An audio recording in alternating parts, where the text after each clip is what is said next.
Kakapasok lang, finish na. Walang nagawa si FL Lisa, Kongreso sa matinding utos, PBBM, FPRRD, nagsanib na.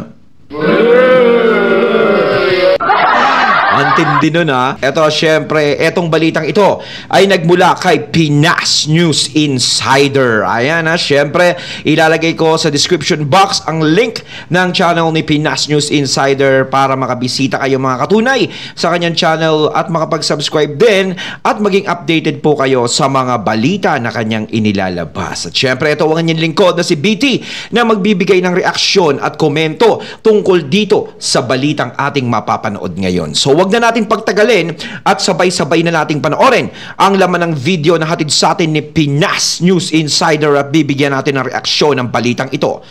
Pasok! Ito ang balita ngayon. Viral ngayon sa mundo ng social media. Ang di umano'y balitang RevGov, sigaw ng taong bayan at dating Pangulong Rodrigo Duterte payag sa pagdideklara di umano ng revolutionary government. Ito'y ayon kay Attorney Salvador Panelo. Pero bago ang lahat, kung bago ka pa lamang sa aming channel, please huwag kalimutang mag-like, subscribe at i-click ang notification bell para mas maging updated ka palalo sa lahat pa ng bagong video na i-upload namin. At ito na nga mga kababayan, sa isang pahayag kay former Presidential Legal Counsel Attorney Salvador Panelo, tahasan nitong sinabi na nagkausap sila ni dating Pangulong Rodrigo Duterte patungkol sa revolutionary government na gustong mangyari ni Attorney Panelo. Ay walang pagdadalawang isip si dating Pangulong Rodrigo na sumang-ayon sa kanya. Payag di umano ang dating Pangulo sa pagdedeklara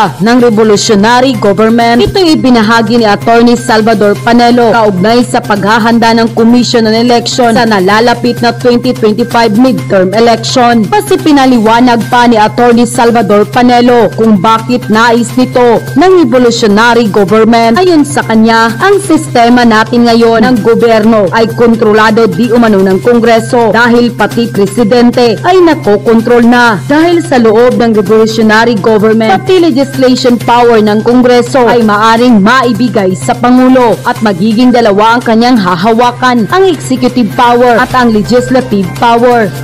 So eto nga no, napansin natin ng mga nakakaraan talaga na parang hindi natin nadidinig masyado ang nagiging komento ng ating Pangulo sa nangyayari.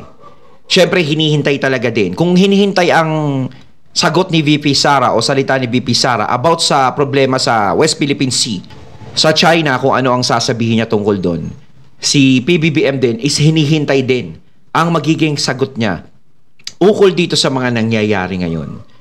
No? Dahil nga, so dyan sa Congress, yan, sa Senado, yung mga nagkakaroon ng problema, no? Na dapat talagang masolusyonan at dapat dito, ang presidente talaga ang nasusunod. Hindi yung kung sino-sino. 'Di ba? Kasi dapat nasa kanya yung desisyon eh. Ang nangyayari, parang nararamdaman nga ng iba na mga nakakausap natin, sinasabi nila parang ang nagte-take over, ganun, yung parang sinasabi, Congress, ganyan. Parang sila na yung may power. Kumbaga, parang mas malakas pa sa presidente. 'Di ba? Kumbaga, parang sila na yung gustong magdesisyon sa lahat ng mga bagay-bagay. Etong aking mga sinasabi ay ukol doon sa mga komento ng mga nakakausap ko.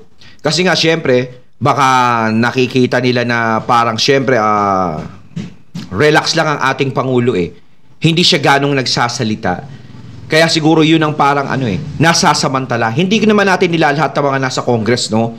Diyan sa Congress na yan, meron pa rin mga maayos dyan. Kaso nga lang, meron dyan na napapag-isipan ng taong bayan. Yung iba dyan na medyo kumikilos ng hindi maganda. Lalong-lalo na kapag problemang Duterte ang pag-uusapan. No, alam naman natin yan. Kaya nga si Duterte, si FPRRD is binanatan talaga niya yung Congress talaga nun. Dahil yung Congress talaga, ang siyang gumisa talaga kay VP Sara. Ultimo yung confidential fund is hindi ibinigay sa kanya. Talagang pero hindi binigay yon, pero ayun nga, nagkakaroon sila ng malaking yung mga pondo-pondo na yan. Pero ba't kay VP Sara, hindi na ibibigay? Ganun Ganun yung naging question. Basta sa usaping Duterte, medyo allergic sila. Parang ganun. So, ang iniingatan dito is yung eleksyon sa 2025 na baka ang sinasabi nga na, yung mga kahit mga 2025, yung mga susunod pang eleksyon, baka mamaya is ma-take over nila, ganito, baka mamaya, ganun. Yun ang iniiwasan siguro dito. Kaya parang gustong magkaroon ng revolutionary government. Pero wag naman sana na tayo humantong dito. No? Kung masusolusyon na naman ng Pangulo, gaya nito, yung kaguluhan na nangyayari, kung mabibigyan niya naman ng solusyon, hindi na kailangan ng ganun. 'Di ba? Kasi isang utos niya lang 'yan sa sa gusto niyang mangyari sa lahat na 'yan. Makikinig 'yan eh. Syempre siya ang presidente. Kailangan ang medyo kulang lang sa ating Pangulo is yung bagsik. Yung parang katulad ng ama niya, ni Apo Lakay. No? Alam naman natin si Apo Lakay talaga, stricto talaga. Matindi talaga 'yan. Walang pinapoporma talaga 'yan. Hindi ka talaga makakaporma kung ano ang mga gusto mong gawin na hindi maganda. No? Dapat medyo ganun din si PBBM. Ipakita niya na, hindi niyo ako basta-basta na ganito, inobserbahan ko lang kayo, kala niyo hindi ko kayo napapansin sa ginagawa niyo. 'Di ba? Dapat kilos. Yung parang dapat ipakita niya na hindi niyo ako pwedeng pangunahan. 'Di ba? Yun yung presidente, kaya ka presidente. Kailangan ipakita sa kanila, kumbaga yung siddakin mo, kumbaga, poporma ba kayo dyan? Tagpa nga ni Atty. Salvador Panelo, sinabi ng Pangulong Duterte na sabihan si Pangulong Bongbong Marcos na magdeklara na di umano ng revolutionary government. Nilinaw pa ni Atty. Panelo na ang probisyon ng saligang batas, ang trabaho ng isang pamahalaan ay ang bigyan proteksyon ng sambayanan o magsilbi. At kung ngayon, sa pagsisilbi mo, sa pagbibigay mo ng proteksyon, ay nakikita mo ang ilang sektor sa lipunan o ilang sangay ng gobyerno na nagiging sagabal doon sa tungkulin na inatang sa iyo ng gobyerno at ng estado, ay maaaring gumawa ng kaparaanan o pwede kang magdeklara ng batas militar, magdeklara ng revolutionary government. Dahil ayon pa kay Atty. Panelo at dating Pangulong Duterte, maayos na pinamumunuan ni Pangulong Bongbong Marcos ang bansa ngayon. Ngunit tila may mga balakid na kailangan nitong wakasan para mas madali nitong mapamunuan ang ating bansa. Yun ang nagiging problema, yung mga balakid na nakaikot sa kanya, yung mga alitap-tap na siyang sumisira sa kanya. No? Pagpalagay natin is syempre nagtatrabaho ang ating Pangulo. Ginagawa ng ating Pangulo ang lahat para ang bansa natin ay magkaroon ng progreso. Umayos, nagtatrabaho siya. Syempre, hindi naman lahat ng problema ng Pilipino o ng problema ng Pilipinas masusolusyonan niya. Di ba? Pero, kaya nga may mga sangay-sangay dyan. Kumbaga, may mga tao siya dyan. Pero, eto ang nangyayari. Yun nga, yung mga tao na inaanuhan niya, na inaasahan niya na ganito, ganyan, sila pa yung nagkakaroon ng issue.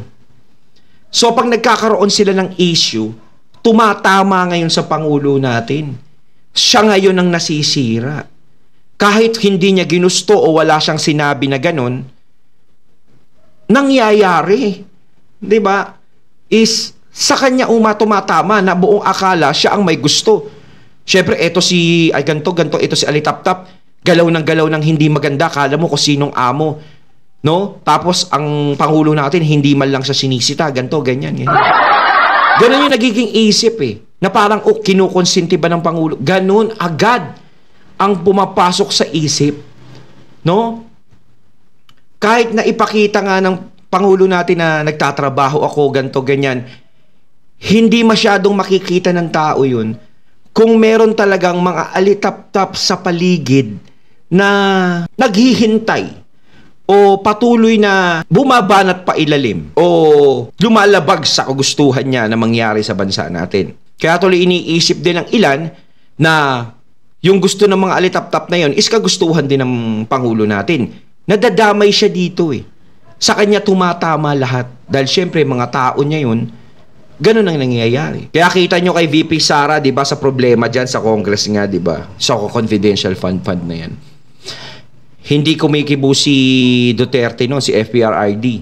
Pero eto, kumibo siya. Dahil nga sa nangyayari kay VP Sara. Hanggang sa gumapang na. Nakarating na kay PBBM ngayon. Binanata na ni FPRRD si PBBM. Oh, dahil yun sa mga alitap-tap din. Kaya pati si PBBM is nadamay. Na siyempre, naiisip ngayon tuloy nila na si VP Sara ang kasama mo, kapartner mo nung ganto, ganyan, parang pinabayaan mo. Kaya tuloy parang nagagalit ngayon si Tatay Digong. Pero ano nga ba ang revolutionary form of government? Ayon sa isang artikulo, ang isang revolutionary republic ay ang pagbuo ng bagong gobyerno pagkatapos buwagin ang isang estado at rehimen. Ito ay nirerepresenta ng mga tao mismo. Mababakante ang lahat ng posisyon ng gobyerno at babango ng isang bagong republika kung saan ang magiging mandato ay para sa tao. Ngunit para sa ibang mga kritiko, ang revolutionary government ay ang magbibigay daan para madaling maimplementa ang mga programa at reforma na ipinaglalaban ng Pangulo. Samantala, matapos ang balitang ito ay hindi naman mapigilan ng marami sa ating mga kababayan na magbigay ng kanilang hinaing at komento sa mundo ng social media. At ayon pa sa kanila, payag kami na maging revolutionary government kung ito ay makakabuti sa bansa. Dahil sa kasakiman ng namumuno ng Kongres, dapat mamadalain na yan. Dahil masigasig ang Kongreso, minamadali na nila ang pag-amyenda ng saligang batas ayon sa kanilang kapakanan. Ang dapat gawin ni PBBM ay patalsikin o alisin sa pwesto ang mga congressmen, senators, cabinet members na may masamang intensyon para lang sa kanilang interes at hindi para sa ikabubuti ng taong bayan. Ito yung patalsikin ng sa pwesto ang mga congressman, senators, hindi lahat yan ay isipin. Yung may masamang intention lang. Yun din dapat ang makita di ba? Kasi minsan yung may mga masamang intention yan, yung mga alitap-tap. Pero hindi naman lahat ng senador, hindi naman lahat ng congressman is may masamang intensyon o may ginagawang hindi maganda na ikasiisira ng Pangulo. Nandiyan naman yung iba na nagtatrabaho bilang congressman, nagtatrabaho bilang senador, pero hindi lang talaga mawawala sa isang sako ang bulok na kamatis. Mahahalo talaga yun. Yun ang dapat alisin para hindi madamay ang iba na sariwang kamatis. Alisin ang bulok na kamatis, ibukod.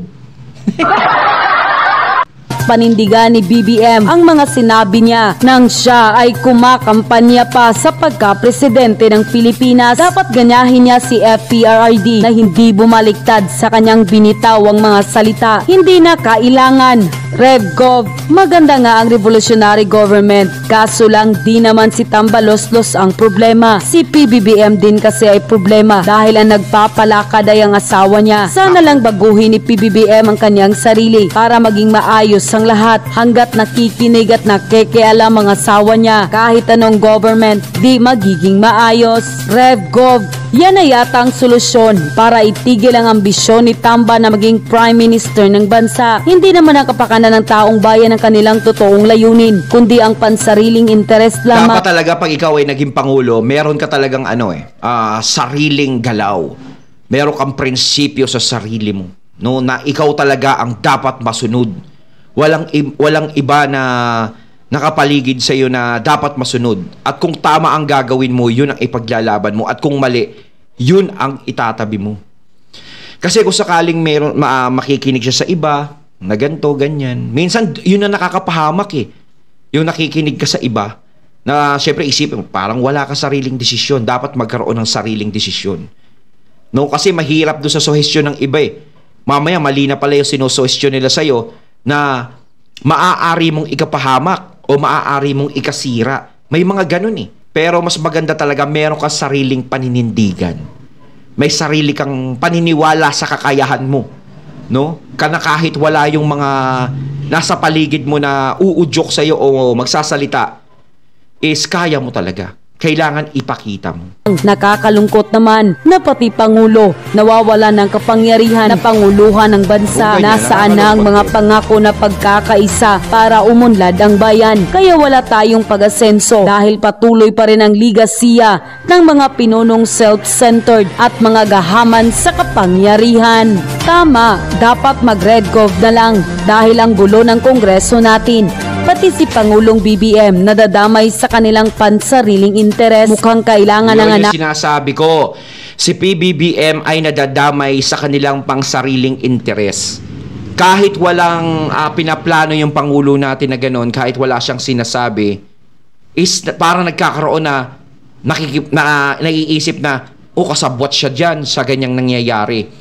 Pero sa akin lang hindi naman nagsasalita si VP Sara kay PBBM. Siguro alam pa rin ni VP Sara na ayos pa rin ang koneksyon nilang dalawa ni PBBM. Kahit na medyo nababanata ni Tatay Digong si PBBM, is tahimik pa rin si VP Sara. 'Di ba? Hindi siya nagsasalita ng masama kay PBBM o anuman. Kasi nakikita pa naman siguro ni VP Sara na maayos pa. No? Kumbaga magkaibigan tayo, may tiwala ako sa iyo Siguro, mali mo, nag-uusap din sila. Si VP Sara ay nakikita natin na may malawak na pang-unawa na kahit gano'n na nangyayari sa kanya is hindi siya katulad ng iba na naging vice president na ganyang problema is babanata na yung presidente, ganito. Siya hindi. Mahalaga kay VP Sara yung pagkakaibigan nila. Kaya hindi natin nadidinig na nagsasalita ng masama si VP Sara labang kay PBBM. No? Kaya sinasabi ko hindi pa naman siguro ganun kalaki ang problema ng mga Duterte at Marcos.